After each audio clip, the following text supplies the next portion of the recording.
Quick All question. right, this is the way we're looking into I it. was gonna. So we're talking to that one. Yes, Okay. that's that. Okay, cool. I figure. If you want to be really creative, you can be like, hey. Sup? Hey guys, what's up? I'm here at the Thomann Gearhead University with Nita Strauss, and we're gonna just talk guitar, and whatever happens, happens in this sauna. Sauna. It's a little warm in here. Yeah, I wish you guys could really feel how sauna-y it is, because there's like this nice wood floor and these really soundproofed rooms that we're in. It's just like this closet of awesomeness. Yeah, but I would rather be warm than cold playing guitar. Definitely. Do you have any experiences like that where you've been like outside playing a show? And... Oh yeah. One time I could think of in particular was actually in Vegas. People don't know, everyone thinks of Vegas as being really hot, but Vegas in the morning is really cold. And I was playing with Iron Maidens, and we do these gigs where we do 3 sets, like kind of like a house band, but this is outdoors, and it was early morning in Vegas. We're setting up, but I went on stage in like a jacket, and I left mittens on to the last second. I was like, maybe I should cut the fingers out of my mittens, Oh yeah. But yeah, it was so cold. I remember thinking, like, I don't know how I'm gonna play. So it's crazy. I'd definitely rather be warm than cold. Although I have come to question that the last couple of days here at Thomann, because it's been warm. It's been very warm, but that's interesting you say that. So can you, for anyone who may not know, what are your primary acts right now? I know you have a solo album in the works. I've looked at your Twitter, and that's a very exciting thing we'll talk about a little bit. But primarily, what's your live music schedule like? So primarily I play with Alice Cooper. I've been playing with Alice since summer of 2014, so it's about to be my 4-year anniversary with Coop and the band. And I also have a solo project, which is just Nita Strauss, and that's what I'm recording the solo record for. I have a band called We Start Wars, which is an original band, kind of melodic metal, melodic rock metal, and a cover band called the Starbreakers, which is just like classic metal covers, Ozzy, Priest, Maiden, that kind of stuff. And then every once in a while I try to get a little sleep.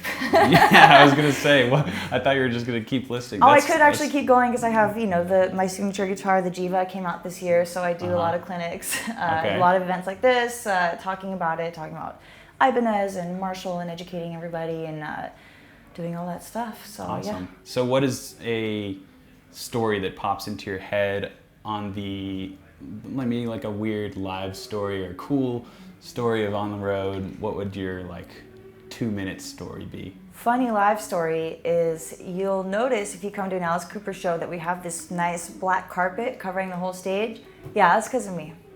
Because I'm really active on stage. I run around a lot. I wear a fitness counter, like a step counter on stage. I always hit 10,000 steps. Even on the smallest stage, I always hit 10,000 steps. You and my wife would get along. Really? She's also into the 10,000 steps a day. Oh, you gotta get her this one. This is my step tracker. This is it's a Misfit. It's called a Command, I think it's called. I'll send you the link. But cool. It's a Misfit wearable, and it actually looks like a stylish watch instead of like a Fitbit it does look or cool. something. So. Not not sponsored by Misfit, but there not. you go. Yeah, not even a little bit. I'd love to be. I wear their thing in every picture, in every video, like more than I have my guitar with me. Cool. Well. But yeah, so I'm really active on stage, and when you run around that much, you're gonna fall down. It's just unavoidable. I'm not even a little bit worried about it.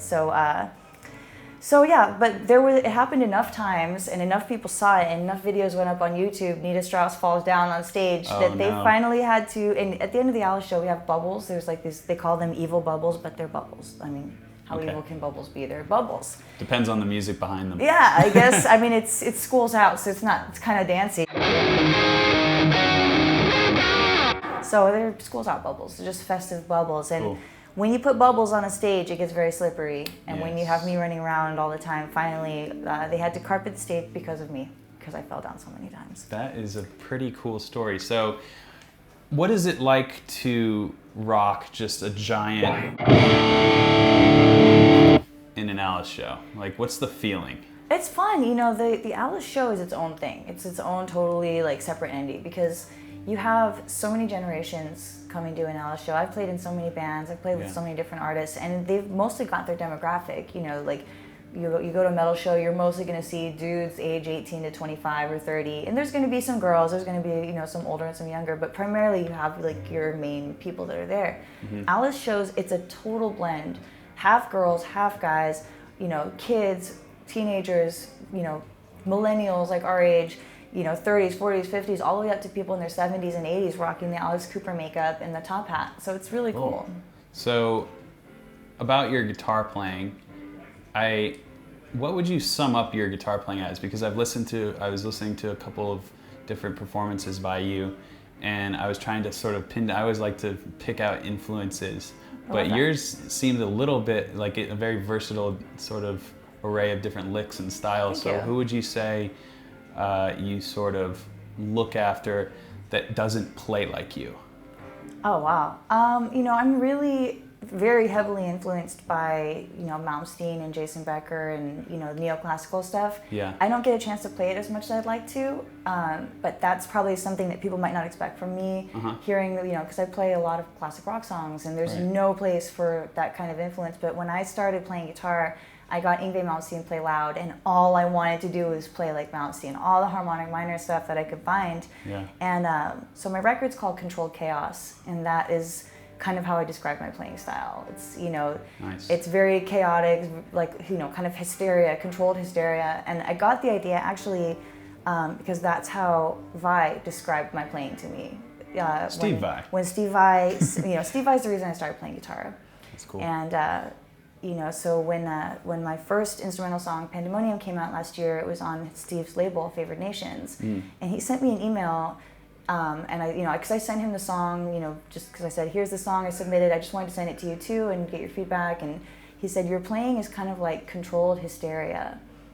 And I was like, yes, it is. Thank you. Thank you. And it is, because it's got that sort of like wild, uncontrollable side, but you have to rein it in and make those notes do what you want them to. So I didn't want to call it controlled hysteria because it's a little Def Leppard-y, so I thought Controlled Chaos was a good sort of all-encompassing name for it. What is the first thing that you play when you pick up a guitar?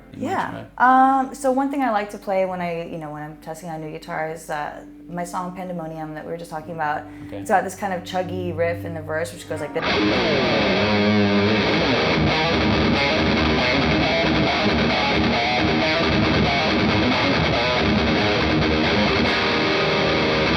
And then there's a kind of a breakdowny part.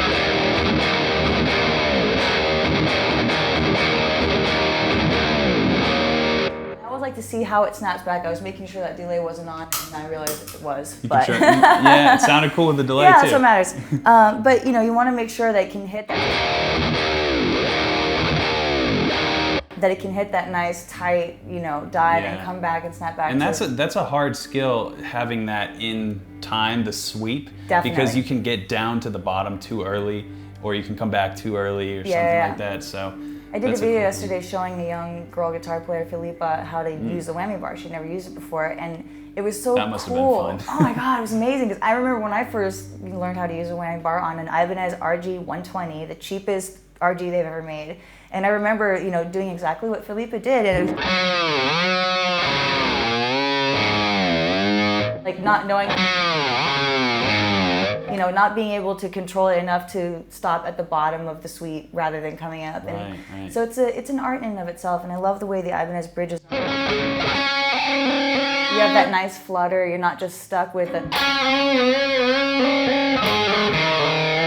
So you have a lot of different options of versatility with the Ibanez bridges, which I really like. What is your approach to making music on the guitar as far as songwriting goes? Are you a theoretical background? Are you playing by ear?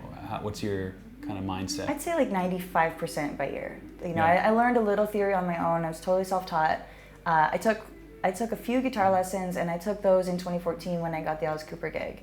Because basically I was just like the shred kid, I'm from Santa Monica, California. I know nothing about, like blues and classic rock and that kind of stuff. All I ever want to do is play Malmsteen songs. Right. So as soon as I got the gig, I got a stern call from Bob Ezrin, who's been Alice's producer forever. And he said, look, he did Destroyer and Welcome to My Nightmare and all the, these amazingly classic albums. Of course, Kiss, Destroyer, not like I think there's an Alice Cooper album called Destroyer. You would know, I think. I would know a little bit. Yeah. But he said, look, you need to become more of a rock player for this. Alice doesn't need a metal player, he needs a rock player. Mm-hmm. So I started calling around in LA and I found a guitar teacher, and that's when I took my first lesson to get some blues licks, to get some rock licks. Yeah. And it's funny because being a self-taught guitar player, you don't know that stuff. It's hard to find all the information about everything. So, for instance, this teacher told me, I knew the pentatonic. I didn't even know you could put that note in there. Yeah. But no one told me. That little flat 5 thing. I didn't have a teacher to explain like all these cool little things you could do to jazz up the playing and make it so much easier. And now that's like that little flat 5 is like my go-to little note to make people go, oh, she's really good. That's really all you need. I mean, between that pentatonic note, I think it has the same function, this note or this note, that isn't in the key, and it's like... I love that. Yeah, it's so Marty Friedman. Yeah. What's another lick that you like that you learned in the bluesy classic rock vein? I mean, that was my big takeaway. That was my big takeaway from that. You can always do. I was never doing any of that stuff before. I was just trying to sweep and do, That's the easier stuff. You skipped over the easy stuff. I totally skipped over the easy stuff for the longest time, but I'm kind of glad because it's kind of like going back and finding an episode of your favorite show that you didn't know existed. You're like, like I saw a Simpsons Treehouse of Horror that I hadn't seen the other day, and I was like, oh my gosh, it's like the golden, Simpsons season 9 or something, like golden age of the Simpsons. I was like, I can't believe I've never seen this. You're speaking my language. Those are my favorite Simpsons episodes of the Treehouse. Season 9 to season 12, I think, are like for me the golden years of The Simpsons. Yes. We'll leave it at that. That is, we'll start talking about The Simpsons and then we won't stop. True. So, okay, I have a couple sort of rapid fire questions about guitar. Okay. That are a little, take them as you will. Sure. Every guitar player has to drive past a billboard every day for the rest of their life. What would you want that billboard to say? Never give up. Pretty good. That may be an answer to the next question. Okay. So you have to think of something else now. Uh-oh. How do you play guitar? You have to explain how to play guitar. How do we play guitar in 3 words or less? Practice, practice, practice. So Zakk Wylde and... Wait. Can I change it? Okay. Practice, have fun. Practice. Semicolon. Have fun. Or have fun, semicolon, practice. Yeah, that'll be mine. Because you have to make it equal parts fun and work. Right. You can't do too much fun because you don't get any better. You can't do too much work because then it sucks. So I think practice and have fun. Agreed. Where does tone come from? Your fingers. Right on. Speaking of tone, can we talk a little bit about this? This is like one of a kind right now, right? Yes, there's actually now is officially, as of last week, 2 of a kind. I got the second one last week. Oh, it has fingerprints on it. We'll get some B-roll afterwards. Yeah. Fix it. That's a sign of true love. It's hold on, just everybody stop everything. So this is my signature guitar, the Ibanez Jeeva, which I am.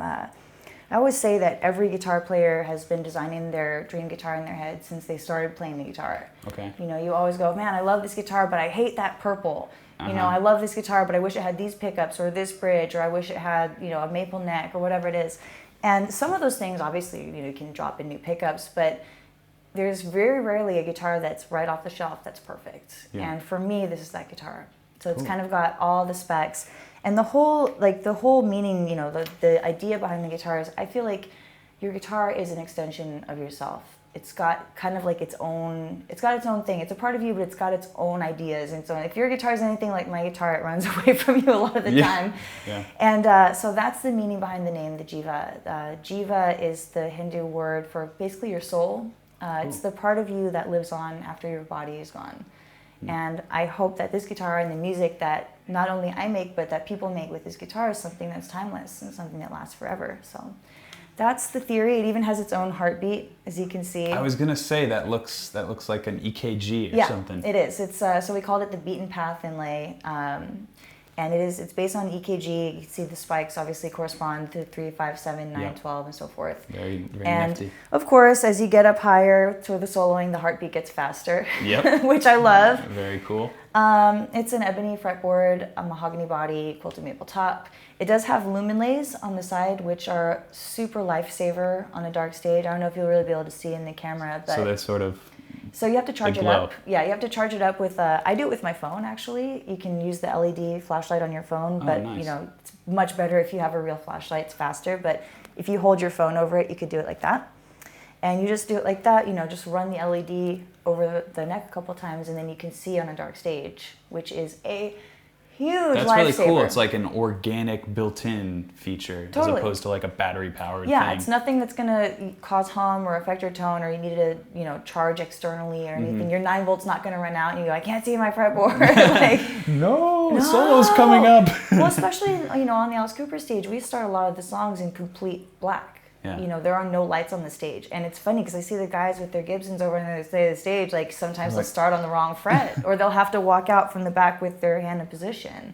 Because once you get out in the pitch blackness, there's no way to find your position without... you have to like do that in your front of volume's people. There it is, I think. So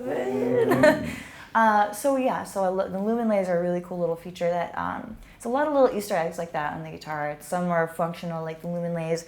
Other things you don't notice right away, like the binding, I think really kind of ties the look of it together. It's got my signature DiMarzios, the DiMarzio Pandemoniums, which are just now available. I think they just got into stores 2 weeks ago. So you can get the pickups separate from the guitar? You can. Nice. Yeah, the Axe Palace actually just put them in a Paul Wagner guitar, and they posted a picture of it. And I actually had tears in my eyes because, I mean, I went through 2 revisions on the Jeeva. I think we went through 8 on the pickups because it took a long time to get them right. Well, like you said, you've probably been thinking about the guitar, so it was easier for you to be more, you know, nail down exactly but pickups is a completely different beast probably. It really, really is, and I was really lucky. We were on a big amphitheater tour. We were out on tour with Deep Purple, and you know, we were on huge stages, and I had all my guitars with me, so each day at soundcheck I could kind of A/B all these different guitars and go, I like this, I don't like that. I had, you know, one guitar with Gravity Storms, one guitar with Evolutions, one with the Ibanez Hot Grinders, one with Tone Zone and an Aaron Norton, and I could just kind of go, I like this, but I don't like that. I like that, but I don't like this. Can we add a little more? I don't know. I know a lot about gear, but I don't know enough to say I need a little more of the 2K. You know, just cut a little bit out of the mids. Yeah, exactly. You can say the mids, highs, lows. I'm good up to that point. Right. You know, but as once far it as starts getting specific, that's a little more. Yeah, but luckily, you know, Larry DiMarzio and Steve Blucher and Eric Corpus are just you know, they know what I mean when I say I need it to be a little more glassy. You know, guitar players have these weird ways of describing our tone. It's wet, it's glassy, it's dirty, it's dry. You know, and it only makes sense if you get it. And luckily, those guys really get it. Got it. Cool.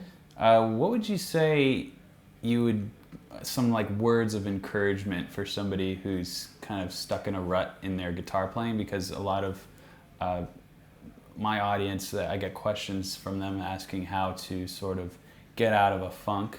Yeah. Do you have any kind of go-to tips for people? Yeah. And I get, first of all, the most important thing is to know that it happens to every single guitar player on the planet. You get stuck in your box, you get stuck in your licks and doing kind of similar stuff. And I think the magic tool to get out of that is improvisation. Oh. You know, even if you're not a super strong lead player, even just going to that box pattern we were doing earlier and just, if you can't play solos, if you're I don't really know how to play leads, just go.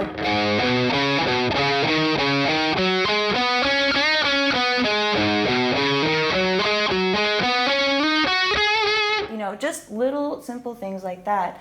I like to do it over power ballads. Oh, you know, cool. Bon Jovi or Alone by Heart or just something big, easy chords. You know, no Metallica, no Megadeth, no crazy stuff. Just something with a lot of kind of a theory. And just big, easy chords to stay in key and just have fun with it. And once you kind of turn off that part of your brain, I need to learn, I need to get better, and just go, I need to get back to why I started playing the guitar and enjoying it. I think that's the most important thing, and that always helps me.